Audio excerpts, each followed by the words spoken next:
قبول ہی ہونا ہے اسے. شاعر عبداللہ محمد دہلوی ہندوستان کے عظیم پہلے محدث، بڑی کتابیں لکھی، بڑے حدیث رسول پھیلائے، مشکوٰۃ شریف کی شرح لکھی، بہت عظیم. وہ فرماتے ہیں اے اللہ، ہم نے تیرے دین متین کی خدمت کے لیے بہت کام کیا ہے، اور لیکن ہمیں کسی پر ناز نہیں ہے. پتہ نہیں کہ وہ عمل ہمارا قبول ہو نہ ہو، لیکن ایک ہمارے رب العالمین میرا وہ ہے کہ ہم جب تیرے نبی پاک کی میلاد پیدائش کا وقت ہوتا ہے تو ہم میلاد کرتے ہیں اور کھڑے ہو کر تیرے نبی کی بارگاہ میں سلام کا نذرانہ پیش کرتے ہیں. مجھے امید ہے مولا کہ میرا کوئی عمل فرائض و واجبات قبول ہو نہ ہو، لیکن امید ہے کہ فقیر عبدالحق کا یہ عمل صلاۃ و سلام میلاد شریف تیری بارگاہ میں ضرور قبول ہوگا اور اس کے نتیجے میں تیری مغفرت ہوگی. اس لیے پیارے، ہم یہ کہتے ہیں ہر آدمی کو چاہیے نبی کونین سید عالم صلی اللہ علیہ وسلم کی محبت میں میلاد شریف کرے. علامہ ابن جوزی فرماتے ہیں جس نے نبی کی محبت میں میلاد شریف کیا، سال میں ایک بار میلاد شریف کا انعقاد کیا، تو اللہ رب العالمین اس سال کے اندر اندر اس سے ایک ایسی بشارت عطا فرمائے گا جو دنیا ہی میں اللہ اس کی بشارت کو پوری فرما دے گا. اور اللہ اس کی تمام ضرورتوں اور مقصدوں کو پوری فرما دے گا. گویا کہ میلاد مصطفیٰ نبی پاک کی محبت میں نذرانہ پیش کرنا، یہ دنیا میں کامیابی اور آخرت میں نجات ہے. اور کیوں نہ کرے اللہ، اس لیے کہ دنیا تاریخ تھی، ظلمت کا اندھیرا تھا، تاریکیاں پھیلی ہوئی تھی. کون ایسی برائی تھی جو ساری دنیا میں نہیں تھی؟ بد اخلاقی، بے حیائی اور امانت میں خیانت، چوری، ڈاکہ زنی، جہالت، یہاں تک کہ بچوں کو زندہ تردور کر دینے جیسا حادثہ یہ ان کی عادت بن چکی تھی. لیکن اللہ رب العالمین نے کرم فرمایا اور ارشاد فرمایا لقد من اللہ علی المؤمنین اذ بعث فیہم رسولا. اللہ نے ایمان والوں پر احسان فرمایا ہے کہ اللہ نے اپنے عظمت والے رسول کو مبعوث فرمایا ہے، اور اس رسول نے آ کر دنیا میں قرآن کی تلاوت کر دی، وَيُزَكِّيهِمْ، اور دنیا والوں کو تمام طریقے کی گندگیوں سے پاک صاف کر کے خدا کا پتہ بتا دیا. اس لیے آج کائنات کا ذرہ ذرہ نبی کا احسان مند ہے، احسان مند ہے. احسان فراموش نہ ہوئیے. آپ سوچئے عرب میں کون سی گندگیاں نہیں تھی؟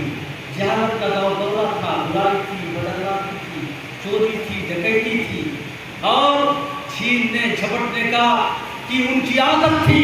لیکن آپ سوچئے وہی نبی کریم سید عالم سرور دو جہاں جب ان کے درمیان تشریف لائے ہیں تو خدا کی قسم ان کی صحبت پا کر وہ جاہل تھے، زمانے کا عالم بنا دیا ہے. اور وہ ڈاکہ زنی کیا کرتے تھے، لیکن اللہ نے انہیں سخاوت کا پیکر بنا دیا تھا.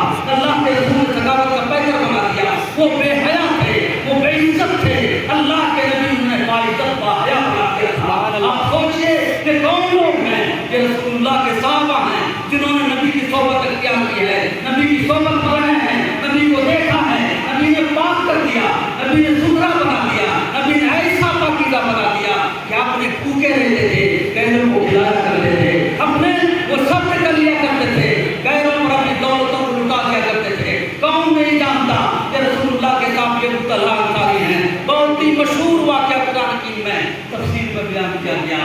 مبتلا انصاری انس بن مالک کے والد محترم، سوتیلے والد، رسول اللہ کی بارگاہ میں مہمان آیا ہوا ہے. حضور پاک سید عالم صلی اللہ علیہ وسلم نے ازواج مطہرات کے یہاں بھیجا آدمی کو. ساری بیویوں کے گھر گئے، جو کوئی کھانا ہے؟ نبی کریم سید عالم صلی اللہ علیہ وسلم کا دولت قضا کھانا نہیں ہے. تمام ازواج مطہرات کے گھر سے واپس آ گیا قاصد. سرکار فلاں ام المومنین کیا کھانا نہیں، فلاں کیا کھانا نہیں، کسی کیا کھانا نہیں. یہ نبی کونین ہے. اللہ نے رسول کے دست قدرت میں کائنات کے خزانے عطا فرما دیا ہے. نبی پاک کو کائنات کا مالک بنا دیا ہے، لیکن ہر ایک آدمی کا کھانا نہیں ہے. قاصد واپس آ گیا، مہمان کے لیے کھانا نہیں ہے. حضور پاک سید عالم صلی اللہ علیہ وسلم نے ارشاد فرمایا، میرے صحابہ رات کا موقع ہے، ایک مہمان آیا ہوا ہے، انہیں کون کھانا کھلائے گا؟ اس میں یہی صحابی ابو طلحہ انصاری کھڑے ہوئے، کہا یا رسول اللہ نہیں، میں اپنا مہمان بناؤں گا. حضور صلی اللہ علیہ وسلم کے ارشاد کے مطابق ابو طلحہ انصاری لے کر گئے، اپنے گھر لے گئے، ام سلیم کے پاس لے گئے. ام سلیم تو بات کچھ کھانا ہے کہ نبی پاک کا مہمان ہے، نبی پاک کے ازواج مطہرات کے یہاں کھانا نہیں ہے، ہم نے انہیں مہمان بنایا ہے. ان کی بیوی نے عرض کیا کہ بہت معمولی تھوڑا سا کھانا ہے، اور وہ گھر کے بچوں کے لیے کہا مہمان کو کھانا کھلانا ہے. شوہر نے بیوی سے، بیوی نے شوہر سے کہا بچوں کے لیے کھانا ہے، بچوں کو پھسلا کر تھپکی دے کر بھوکا سلا دو، مصطفیٰ کے مہمان کو کھانا کھلانا ہے. آپ سوچئے اس پاک باز خاتون ام سلیم نے رسول اللہ کے اس مہمان کو کھانا کھلانے کی طرف سے اپنے چھوٹے چھوٹے بچوں کو بھوکا سلا دیا اور کھانا کھلایا. مہمان کو کھانا کھلانے والا کا دستور یہ تھا کہ گھر والے ساتھ کھایا کرتے تھے. ان لوگوں نے سوچا کھانا ایک ہی آدمی کا ہے، اگر ہم کھا لیں گے مہمان کے ساتھ میرا مہمان بھوکا رہ جائے گا. چنانچہ شوہر بیوی نے پلان بنایا کہ جب مہمان کھانا کھانے لگے تو تم ورنہ چراغ کو ٹھیک کر دے کے بعد میں چراغ کی بتی کو گل کر دینا. چنانچہ دسترخوان لگایا گیا، کھانا رکھا گیا، مہمان کو بٹھایا گیا. مہمان کھانا ہاتھ میں ڈال رہے ہیں، کھانے میں ہاتھ کو لے جا رہے ہیں، اور بتی کو چراغ پہ گل کر دیا گیا. اور یہ اللہ حضرت ابو طلحہ ویسے ہی بہانے سے ہاتھ کھانے میں لے جاتے، ان کے پاس لاتے اور کھاتے نہیں. پورا مہمان کھانا اندھیرے میں کھا لیا، سگم سیر ہو گیا. آپ سوچئے کھانا نہیں کھایا کوئی، بچے کو سلا دیا. جہاں رات کی تاریکی میں حضرات مہمان کو رسول اللہ کے کھانا کھلا رہے تھے، اور وہاں رسول اللہ کی بارگاہ میں ان کی شان عظمت کے سلسلے میں قرآن کی آیت نازل ہو رہی تھی. اللہ تعالیٰ نے فرمایا ہے وَيُؤْثِرُونَ عَلَىٰ أَنفُسِهِمْ، یہ وہ لوگ ہیں رسول اللہ کے صحابہ جو اپنے اوپر دوسروں کو ترجیح دیتے ہیں. وَلَوْ كَانَ بِهِمْ خَصَاصَةٌ، اگر یہ سخت محتاج کیوں نہ ہو، اپنی محتاج کی درمیان ہم کھانا کھلائیں گے تو مصطفیٰ کے مہمان کو کھانا کھلائیں گے. کھانا کھلانے میں وہاں قرآن کی آیت نازل ہو رہی ہے. جب صبح میں گئے ابو طلحہ انصاری تو رسول اللہ نے خود بتایا کچھ لوگ ایسے ہیں جو اپنے بچوں کو بھوکا رکھ دیتے ہیں اور غیروں کو کھانا کھلاتے ہیں. اللہ نے ان کی شان میں قرآن حکیم کو نازل فرما دیا ہے. آپ سوچئے یہ ستھرا پن، یہ سخاوت کا جذبہ اور یہ عنایت یہ کس نے عطا کیا؟ یہ مصطفیٰ کی غلامی نے عطا کیا ہے، نبی پاک نے عطا کیا ہے. وہ قوم جو چاہے تھی، وہ قوم جو لوٹنے کھدوڑنے والے تھی، انہوں نے ان کو اتنا بڑا سخی کیسے بنایا ہے، مصطفیٰ نے بنا دیا ہے. اور ایسا بنا دیا کہ وہ بھوکے رہ جاتے ہیں، دوسروں کو کھلایا کرتے ہیں. اس نے ہمارے آپ کے نبی نے بتایا کھانا کھلاؤ، کھانا کھلاؤ. حضرت سلمان فارسی عبداللہ بن سلام رضی اللہ تعالیٰ عنہ کہتے ہیں کہ جب نبی پاک پہلی مرتبہ مدینہ کی جگہ تشریف لے گئے تو میں جب آیا پہلی مرتبہ تو نبی پاک عبداللہ فرما رہے تھے باب الرحمان، رحمان کی عبادت کرو، بخشو سلام، سلام زیادہ سے زیادہ کرو، واطعموا الطعام، اور کھانا کھلاؤ. اور فرمایا ادخلوا الجنۃ بسلام، کھانا کھلاؤ لوگوں کو.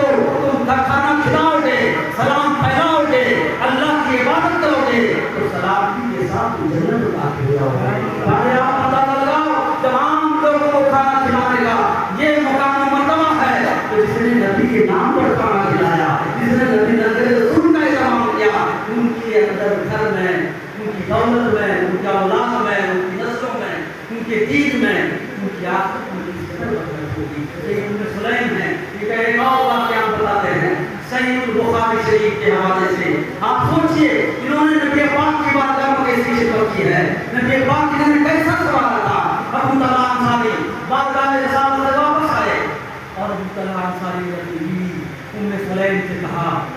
نبی کریم سید عالم صلی اللہ علیہ وسلم کی آواز سنی ہے، میں نے احساس کیا ہے لگتا ہے کہ نبی کونین نے کئی دن سے کھانا نہیں کھایا ہے۔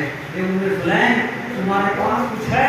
میرے پیارے یاد رکھو نبی پاک کو اللہ نے دنیا کا خزانہ عطا کر دیا تھا، لیکن نبی پاک نے غربت کی زندگی اس لیے گزاری ہے تاکہ ہم غریبوں کو نبی پاک کی زندگی دیکھ کر شعور پیدا ہو جائے، زندگی گزارنے کا مزاج معلوم ہو جائے، ہم دنیا والوں کے سرور والوں کے سرور کو نہ دیکھیں، نبی کی مدنی زندگی دیکھیں، نبی کی مکی زندگی دیکھیں، نبی کی غربت کی زندگی دیکھیں، تو تمہیں سب سکون پیدا ہو جائے گا۔ فرماتے ہیں ابو طلحہ میں نے کئی دن سے میں نے دیکھا نبی کریم کی آواز کو سنا، بہت کمزور آواز ہے، لگتا ہے نبی پاک نے کئی دن سے کھانا نہیں کھایا۔ اے ام سلیم تمہارے پاس کچھ ہے؟ تو ام سلیم فرماتی میں دیکھتی ہوں فاخرجت اخراس من الشعیر، ام سلیم نے جو کی روٹی کے چند ٹکڑے نکالے اور نکالنے کے بعد فاخرجت حمار لہا، اور ام سلیم نے اپنی اوڑھنی نکالا، اس اوڑھنی میں انہوں نے وہ روٹی کے ٹکڑے جو کی باندھ دیا، اور اس اوڑھنی کا ایک حصہ اپنے چھوٹے بیٹے انس بن مالک کے سر کو اڑا دیا، کمر میں باندھ دیا، ہاتھ میں دے دیا، اور کہا جاؤ رسول اللہ کی بارگاہ میں کھانا دے آؤ۔ جب یہ گئے انس بن مالک رسول کی بارگاہ میں، رسول اللہ صلی اللہ علیہ وسلم اپنے 80 صحابہ کرام کے ساتھ بیٹھے ہوئے تھے۔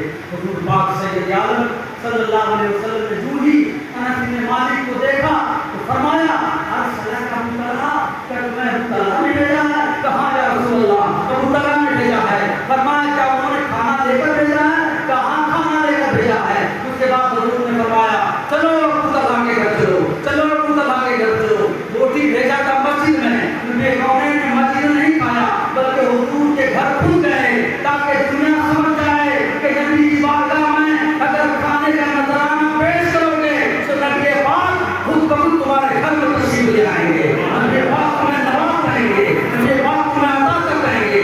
روٹی کا ٹکڑا بھیجا تھا انس بن مالک کو، مسجد میں نہیں کھایا، کہ چلو ابو طلحہ کے گھر جائیں گے۔ ابو طلحہ کے گھر رسول اللہ صلی اللہ علیہ وسلم گئے ہیں، اس کے بعد انس بن مالک دوڑے دوڑے چلے جا رہے ہیں۔ ابو طلحہ مبارک ہو، مبارک ہو، تم نے روٹی کا چند ٹکڑا نبی کی بارگاہ میں پیش کیا ہے، نبی پاک نے اتنا کرم فرمایا ہے کہ نبی پاک خود تشریف لا رہے ہیں، سرور دو جہاں آ رہے ہیں، رحمت للعالمین آ رہے ہیں، اور انبیاء کے خاندان آ رہے ہیں۔ مبارک ہو ابو طلحہ۔ حضور سید عالم صلی اللہ علیہ وسلم تشریف لے گئے، ابو طلحہ باہر نکلے، آنکھ میں محبت کے آنسو نکل گئے، سرکار نے پھر تشریف لائے ہیں۔ اس کے بعد جا کر بیوی سے کہا ابو سلیم کو بیوی مبارک ہو، مصطفیٰ جان احمد آ رہے ہیں، نبی کونین آ رہے ہیں، لیکن ایک پریشانی کا سبب ہے کہ رسول اللہ کے ساتھ 80 صحابہ کرام بھی تشریف لائے ہیں، 80 لوگوں کو کھانا کہاں سے کھلائیں گے؟ تو بڑی دیندار پختہ ایمان والی خاتون تھی،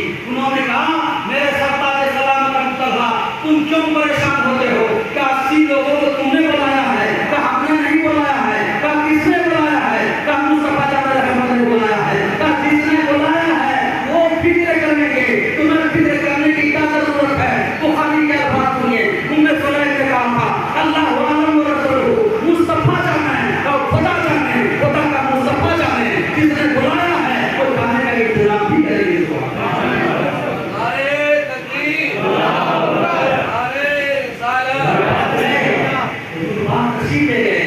صحابہ باہر ہیں، رسول اللہ ام سلیم ابو طلحہ کے گھر میں ہیں، فرمایا ابو طلحہ ام سلیم ہلمی آؤ یہاں، دسترخوان بچھاؤ، روٹی نکالو، روٹی نکالا اور روٹی کو چورا کر دیا گیا، روٹی کا چورا کر دو، روٹی کو چورا کیا، اور چورا کرنے کے بعد انہوں نے حضرت ام سلیم نے اس روٹی میں گھی ملا دیا، اس کے بعد حضور نے ثم قال فی رسول اللہ ما شاء اللہ یقول، پھر رسول اللہ نے اس روٹی کے چورے میں کچھ پڑھ دیا، پڑھ دیا مطلب رسول اللہ نے اس میں نیاز کر دیا، حضور نے نیاز کر دیا۔ اس لیے میں یہ حدیث بخاری کی پیش کرتا ہوں اور یہ کہتا ہوں کہ کھانا سامنے رکھ کر ملیدہ روٹی کا چورا سامنے رکھ کر نیاز کرنا کہ کچھوٹا بریلی کی بھیتر نہیں ہے، واہ بھائی واہ واہ۔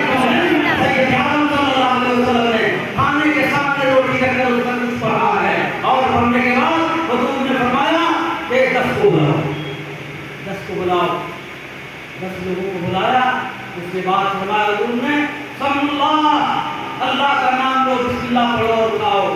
کہتے ہیں انس بن مالک کہ جاؤ عشرتن دخلوا عشرتن ورجعوا عشرتن، 10 آتے رہے، 10 جاتے رہے، 10 آتے رہے، 10 جاتے رہے، کھاتے رہے. ثم شبعوا كلهم، سب کے سب پیٹ بھر کر کھا لیا. سبحان اللہ. تم آ کر رسول اللہ وعلو بیت کی طرح پھر آخری میں رسول اللہ نے کھایا ہے اور رسول اللہ انصاری کے گھر والوں نے کھایا ہے. اس کے بعد حضور صلی اللہ علیہ وسلم نے فرمایا تم جمع، جو بچا اس کو حضور نے فرمایا جو بچا اس کو لاؤ. لانے کے بعد ثم دعا یہ دل برکا، پھر حضور نے اس میں برکت کی پھر دعا فرمائی. ثم آتا کما کام، اور پھر انس بن مالک سے پوچھا کہ کتنا تھا؟ کہا جتنا پہلے تھا اتنا ہی تھا، 80 لوگوں نے کھا لیا. اس کے بعد بچ لیا. پتا یہ چلا نبی کے نام پر کوئی ٹکڑا بھی تم پیش کرو گے تو تمہاری نسل کافی رہے گی، تمہاری نسل پاک رہے گی. اس لیے اہل محمد رضوان ہیں نبی کے نام پر کھانا کھلایا کرتے ہیں. یہ کون سا جذبہ تھا ان صحابہ کرام کو کہ کس نے محبت عطا کی تھی، یہ کون سی صفائی کس نے عطا کی تھی کہ یہ محسن انسانیت حضور صلی اللہ علیہ وسلم سید عالم صلی اللہ علیہ وسلم نے انہیں ایسا پاک صاف ستھرا کر دیا تھا کہ خود بھوکے رہ جاتے تھے، دوسروں کو کھلایا کرتے تھے، نبی پاک کی بارگاہ میں نذرانہ پیش کیا کرتے تھے. اس لیے میں نے محبت کی نبی پاک کی بارگاہ میں نذرانے درود پیش کیا کرتے ہیں. ایک اور حدیث ہم